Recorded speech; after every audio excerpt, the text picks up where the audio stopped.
Bienvenidos a nuestro canal Conversando con Dios antes de dormir.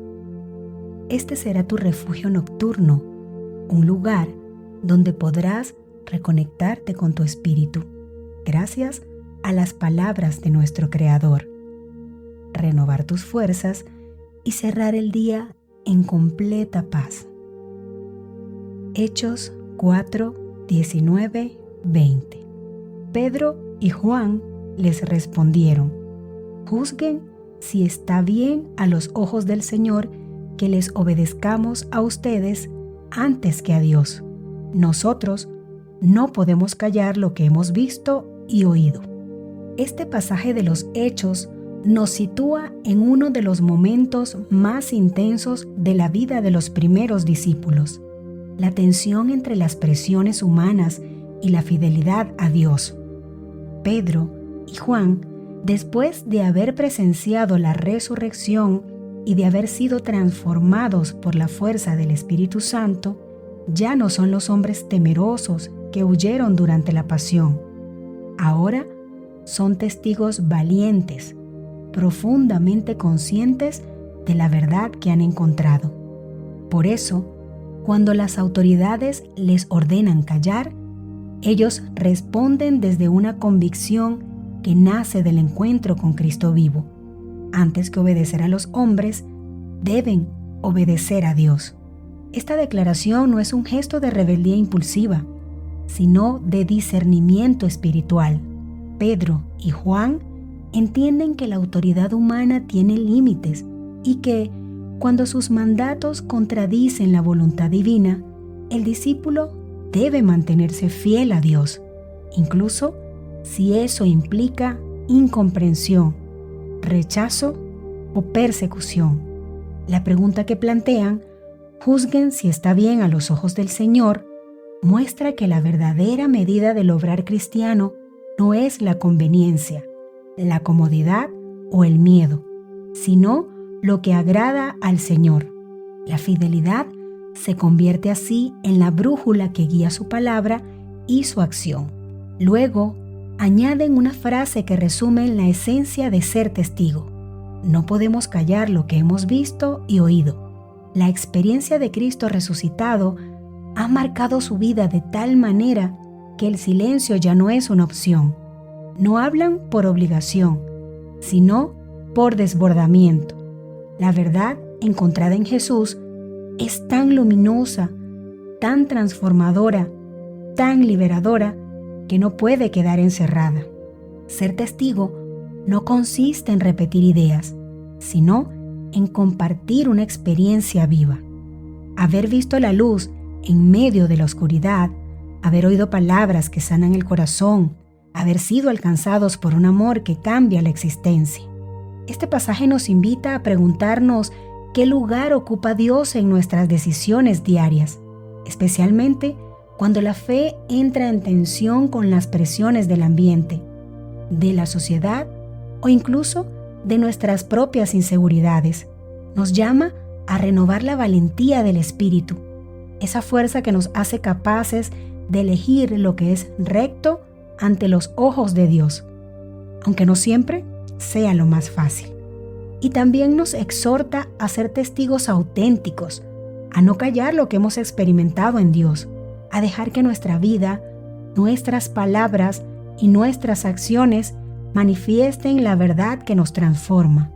Porque cuando el corazón ha encontrado a Cristo, el testimonio se vuelve un acto natural, necesario y profundamente fiel. Oración: Dios de todos los tiempos, Alfa y Omega. Tu revelación a Juan promete un nuevo cielo y una nueva tierra. Fortalécenos en nuestra misión de construir esta nueva creación. Que nuestras palabras revelen la cercanía de tu reino. Que nuestros actos de misericordia acerquen el día en que, viviendo en paz, sepamos que tú habitas verdaderamente entre tu pueblo. Te lo pedimos confiando en tu promesa. Amén. Romanos 8:34. Lo que no podía hacer la ley, reducida a la impotencia por la carne, Dios lo hizo enviando a su propio Hijo, en una carne semejante a la del pecado, y como víctima por el pecado. Así, Él condenó el pecado en la carne para que la justicia de la ley se cumpliera en nosotros, que ya no vivimos conforme a la carne, sino al Espíritu. Este pasaje de Romanos nos introduce en el corazón del misterio de la salvación, explicando con una profundidad impresionante lo que Dios ha hecho por nosotros en Cristo. Pablo señala que la ley, aunque buena y dada por Dios, era incapaz de transformar plenamente al ser humano debido a la fragilidad de la carne, es decir, de nuestra condición humana herida. La ley podía señalar el camino, podía mostrar lo que era justo, pero no podía darnos la fuerza interior para cumplirlo. Era como una luz que ilumina, pero no cura. Allí donde la ley no podía llegar, Dios mismo intervino con un acto de amor que supera toda lógica humana. Dios envió a su propio Hijo en una carne semejante a la del pecado, es decir, en nuestra misma condición humana, pero sin pecado.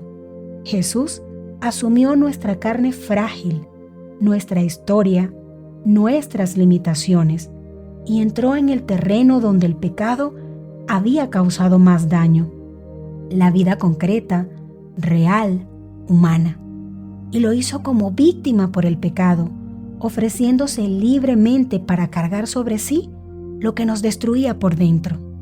En la cruz, Jesús no solo sufre, Él revela la justicia y la misericordia de Dios que se enfrentan al mal no con violencia, sino con un amor que vence desde dentro. Al condenar el pecado en la carne, no a la carne, sino al pecado que la esclaviza, Cristo rompe el poder que nos mantenía sujetos y nos abre un camino nuevo. La salvación no consiste simplemente en cumplir normas, sino en recibir una vida nueva, la vida del Espíritu. Por eso Pablo afirma que ahora la justicia que la ley quería alcanzar se cumple en nosotros, no por nuestras fuerzas, sino porque ya no vivimos según la carne, sino según el Espíritu. Es el Espíritu quien hace posible lo que antes parecía imposible: vivir en libertad, amar con sinceridad, elegir lo que es bueno, resistir lo que destruye, caminar en la verdad. Este pasaje nos invita a contemplar la grandeza del don recibido. Dios no se limitó a darnos mandamientos, sino que nos dio a su Hijo y nos dio su Espíritu. Nos recuerda que la vida cristiana no es un esfuerzo solitario, sino una obra de Dios en nosotros. Es un llamado a dejar atrás la lógica de la carne, el egoísmo, la autosuficiencia, la tentación de vivir encerrados en nosotros mismos y abrirnos a la dinámica del Espíritu, que transforma, renueva, fortalece y guía. Vivir según el Espíritu es permitir que Cristo viva en nosotros y descubrir que sólo así la verdadera justicia, la que nace del amor, puede florecer plenamente. Oración. Señor, te doy gracias por habernos permitido llegar al final de este día, con vida y con salud. Te agradecemos por la oportunidad de experimentar un nuevo día y por la esperanza de un nuevo despertar. Que tu presencia nos acompañe durante la noche y que nos despiertes mañana con un corazón renovado y un espíritu fresco. Gracias por la vida y por la promesa de un nuevo comienzo. Amén. Comenta un amén si estas palabras te reconfortan. Efesios 2, 3, 5. De manera que por nuestra condición estábamos condenados a la ira, igual que los demás. Pero Dios, que es rico en misericordia por el gran amor con que nos amó, precisamente cuando estábamos muertos a causa de nuestros pecados, nos hizo revivir con Cristo. Ustedes han sido salvados gratuitamente. Este pasaje de Efesios es uno de los testimonios más poderosos de la misericordia divina y del corazón del Evangelio. San Pablo expone con claridad la condición humana antes de la intervención de Dios y la transforma con una sola frase decisiva. Pero Dios, todo cambia a partir de ese momento. El texto comienza recordándonos que, por nuestra propia condición, vivíamos bajo el dominio del pecado y alejados de la vida verdadera. La expresión, condenados a la ira, no describe a un Dios vengativo, sino la consecuencia natural de vivir separados de la fuente misma del bien. Es la constatación de que, sin la gracia, el ser humano queda atrapado en sus propias sombras, repitiendo patrones que destruyen su paz interior y su relación con los demás. Pero entonces irrumpe la verdad que transforma toda la existencia. Dios es rico en misericordia. No se limita a perdonar. Su misericordia rebosa, desborda, supera cualquier falta y nace del gran amor con que nos amó aun cuando no teníamos méritos ni fuerzas para volver a Él. Pablo subraya que Dios actúa precisamente cuando estábamos muertos por el pecado, es decir, cuando no podíamos hacer nada por salvarnos. La iniciativa es completamente divina. Él nos mira, nos busca, nos toca primero. Ese acto de amor culmina en una obra maravillosa. Nos hizo revivir con Cristo. No solo nos perdonó, sino que nos unió a la vida resucitada de su Hijo, dándonos una nueva existencia que comienza aquí y se proyecta hacia la eternidad. Esta vida nueva es un regalo, una gracia gratuita que no depende de nuestras obras, sino de la bondad de Dios.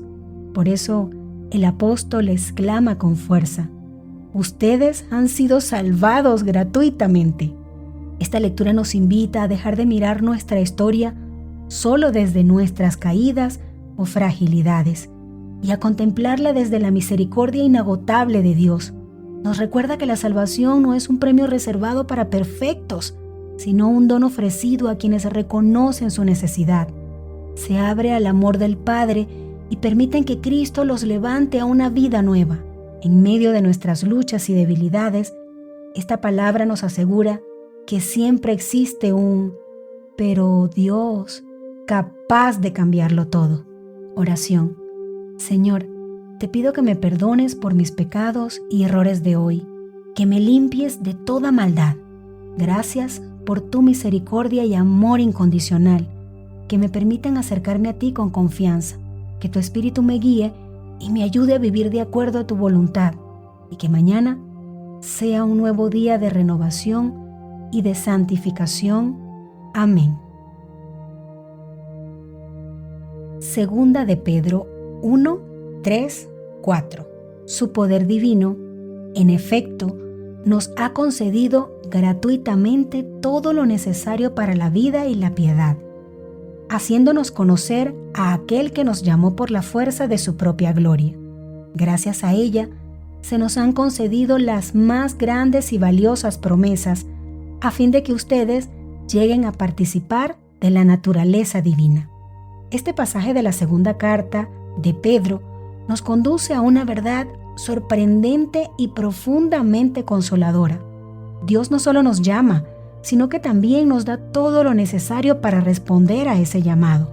Nada queda librado a nuestras solas fuerzas. La vida cristiana no es una tarea imposible, sino una obra sostenida continuamente por la gracia. San Pedro comienza afirmando que es el poder divino el que nos concede gratuitamente lo indispensable para vivir con rectitud y crecer en piedad. Esto significa que la fe no se apoya en capacidades humanas ni en esfuerzos aislados, sino en la fuerza misma de Dios actuando en nosotros. Él no nos invita a la santidad para luego dejarnos desamparados. Por el contrario, nos equipa interiormente con su luz, su gracia y su espíritu para que podamos caminar en su voluntad. Ese don surge del encuentro con Cristo, aquel que nos llamó por la fuerza de su propia gloria. No somos atraídos por miedo o imposiciones, sino por la belleza de su amor, por la grandeza de su ser, por la verdad que irradia. La gloria de Cristo es tan plena que no solo nos revela quién es Dios, sino también quiénes estamos llamados a ser como Él. Gracias a esa gloria que nos toca y nos transforma, hemos recibido promesas grandes y valiosas, promesas que no se limitan a consuelos pasajeros, sino que señalan el fin verdadero de nuestra existencia, participar de la naturaleza divina.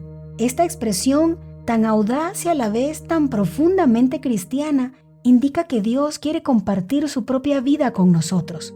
No nos llama solo a obedecerle, sino a entrar en comunión plena con Él, a reflejar su amor, su luz y su santidad. Es un destino que supera cualquier expectativa humana.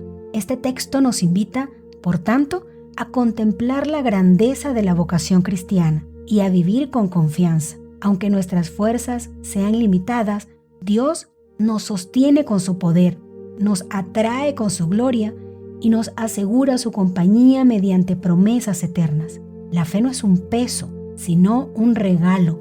No es una exigencia imposible, sino una participación real en la vida misma de Dios. Allí se encuentra la verdadera dignidad y el verdadero sentido de nuestra existencia. Oración.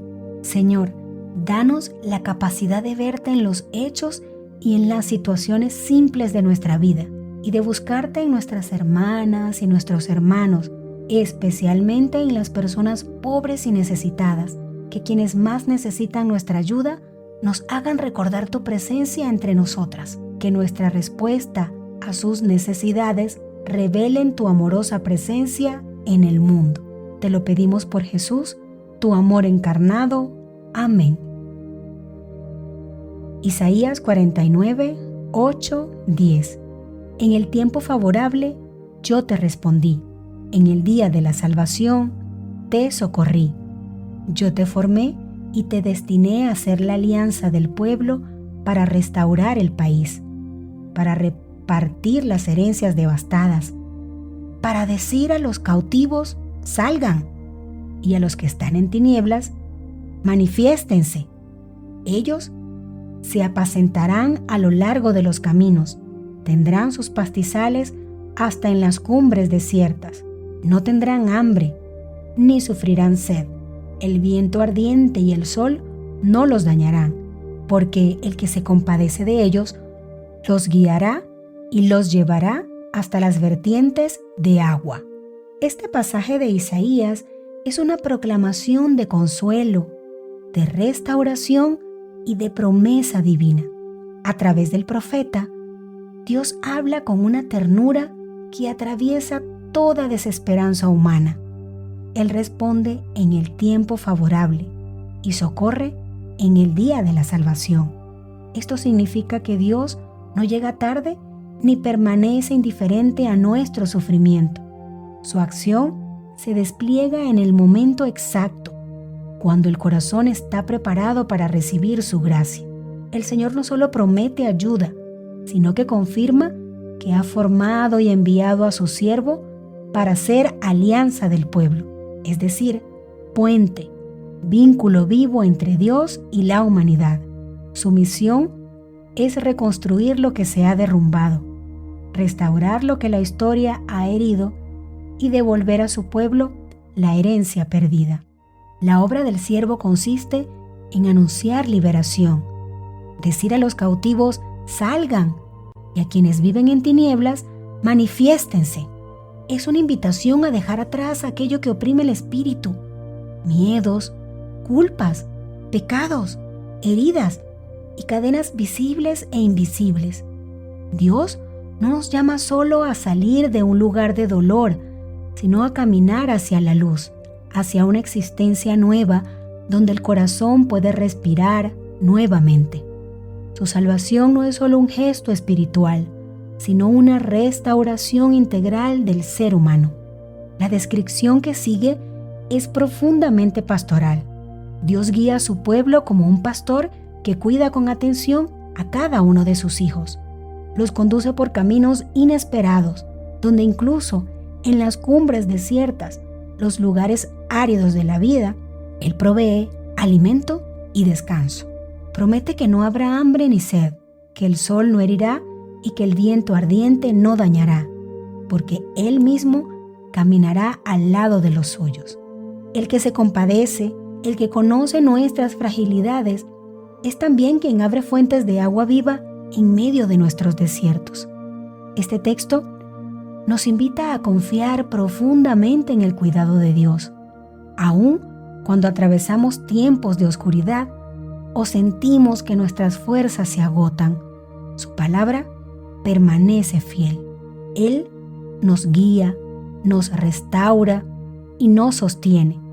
Nos llama por nuestro nombre para sacarnos de toda esclavitud y nos conduce hacia un futuro donde la vida florece nuevamente.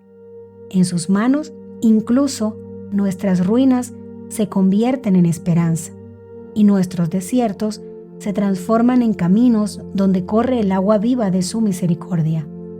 Oración. Jesús, tú no te aferraste a tu condición divina, sino que te anonadaste hasta venir a tu pueblo en forma humana. Celebramos y alabamos tu testimonio y te pedimos la valentía para moldear nuestras vidas siguiendo tu ejemplo. Quédate con nosotros mientras nos esforzamos por recrear tu amor en el mundo. Te lo pedimos como comunidad unida en fe y esperanza. Amén. Si estas oraciones tocaron tu corazón, te invito a compartirla con alguien que sientas necesita terminar su día con la tranquilidad y la fe de que mañana será mejor. Que tengas una noche llena de la presencia de nuestro Señor Jesucristo, que tu descanso sea reparador y recuerda suscribirte, darle like, compartir y activar la campana de notificaciones. Hasta mañana. Dios te bendiga siempre.